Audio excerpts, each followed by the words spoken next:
The program here is we are doing an educational plus a one-on-one experience healing program here for patients with chronic Lyme disease, with chronic autoimmune infections, and also touching upon some kind of medical diagnoses that they have for their children. Mostly autoimmune, like pandas and pans. So we're actually doing both things. We're doing the clinical and the medical aspect of the illnesses, and we are also doing the holistic, herbal, homeopathic healing aspects, and most importantly, we are looking at the spiritual aspect of things. We have many patients with chronic illness. They're ill for years. And they end up with the broken spirit, and often that is the key piece. That is, the mind, body, spirit approach, and repairing the spirit, bringing in positivity, bringing in joy, and like you just said, buoyancy. That is key to healing 100%. So that's what we've tried to achieve, and the feedback I hear has been really good. So. And could you speak from your perspective as a survivor yourself, how the medical and spiritual play together, combined for that healing experience? Okay, yes. Lyme disease and other tick-borne infections. Like I haven't met any patient that only has Lyme borreliosis. Usually most patients have a tick-borne infection complex, or they have other comorbid conditions with viruses, bacteria, fungi. Many end up having biotoxin illness from additional mold exposure. So that was one thing we also touched upon. So what happens is all of these infections, they generate toxins, and those toxins are mostly neurological toxins. So there is a profound effect on the brain and the nervous system. And and often I find, other than a medical perspective, looking at cognition, decision making, headaches, migraines, visual issues, thinking, concentration, focus, learning, processing, speech, all of these areas in the brain are affected. Then looking on the flip side, the spiritual side of things, I find that these patients are disembodied. They're all in the head, and they lose connection with the body. Then you end up with like liver disturbances, with spleen issues, with kidney, endocrine disturbances, hormonal imbalances. So when you have a mind, body, spirit disconnect, you cannot hope to achieve 100% results or 100% healing. And I always like to say, you cannot kill your way to health. So using modern medicine is amazing when you're in the throes of acute illness. It did help us immensely, but the true healing came when we embraced the gift of illness, and when we looked at the holistic aspect of things. Not just killing, but also repairing and restoring the organs, the body, and repairing and restoring the spirit, reestablishing faith. That is a very important aspect of being able to heal. And here we have this community environment.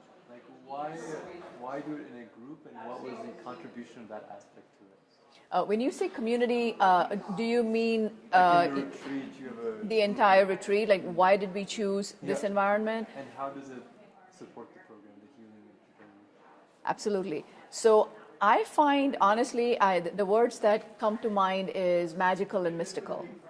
Those are the words that come to mind. And the other words that come to mind is, a blessed and sacred space.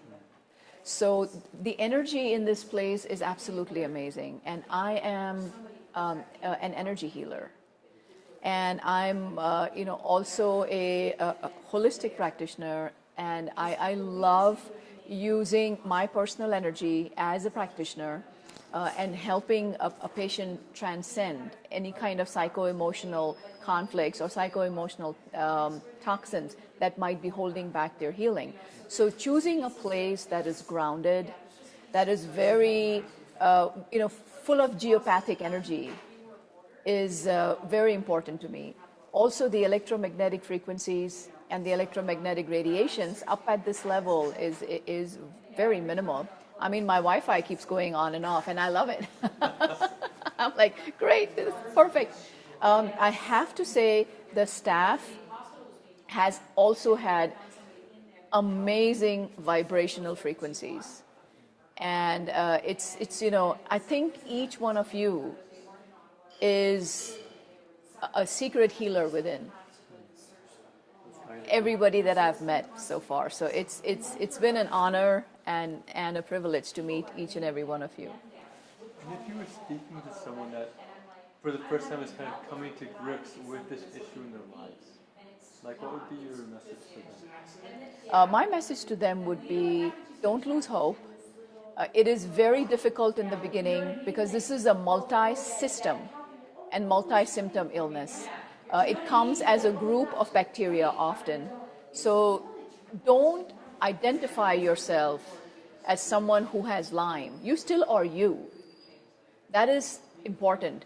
You cannot let your consciousness be filled with bacterial manifestations.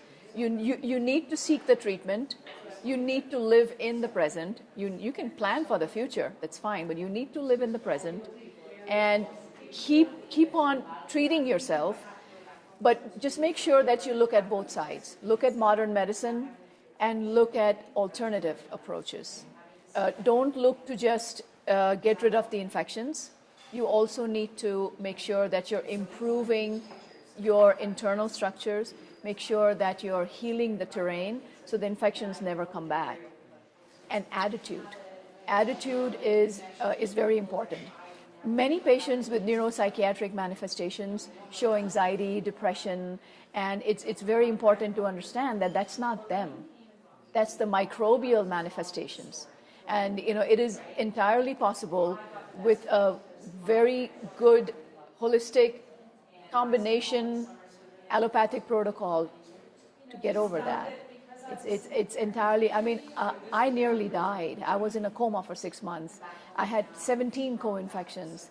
My son had 11 infections in the brain, nearly lost his life a couple times. But look at where we are. I mean, he went from a wheelchair to being, you know, completely normal. I went from a wheelchair, not being able to do much, not being able to think, not being able to function, couldn't eat, couldn't sleep, to this today. So. And who would you say this program is for? This program here at the center, we are targeting patients with acute Lyme, chronic Lyme, patients who are non-responders, who are not responding to treatment so far, because there are several deeper layers. You know, there could be multiple comorbid issues going on at the same time, may or may not be infections. There could be toxins, there could be geopathic stress, there could be electromagnetic frequencies, as I spoke about. There could be stealth infections that are going on. So it's important for them to come, to gain knowledge, to be educated, as well as we've had several emotional breakthroughs. So that would be my target audience, would be anybody with any chronic illness. Because what I believe and what, you know, medical research and literature is coming up with, that underlying many chronic autoimmune diseases and many chronic illnesses like multiple sclerosis, rheumatoid arthritis, lupus, Parkinson's, autism. And by the way, autism is very strongly being considered as a brain inflammation, you know, as autoimmune encephalopathy nowadays. So I think this course is for everybody.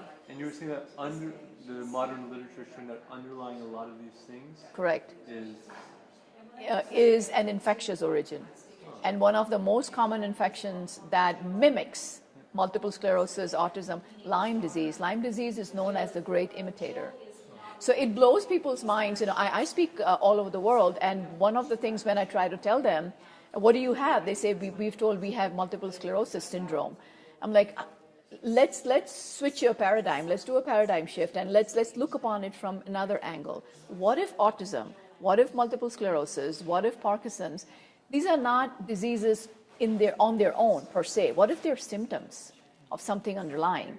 So the first thing that I tell patients that come to me is I don't treat your symptoms. You know, I understand you have pain, you have gastritis, blah, blah, blah. I don't treat your symptoms. We first need to look at the underlying cause, you know, and then we need to activate your immune system. The body has an immense capacity for healing itself. There needs to be belief, there needs to be faith, there needs to be I keep saying this, a mind, body, spirit approach. You cannot just isolate the physical from the mind, from the spirit, from the inner being. So if you're looking for healing, if you're looking for inner peace after you heal, if you're looking to stay in remission, you need to connect the dots very well.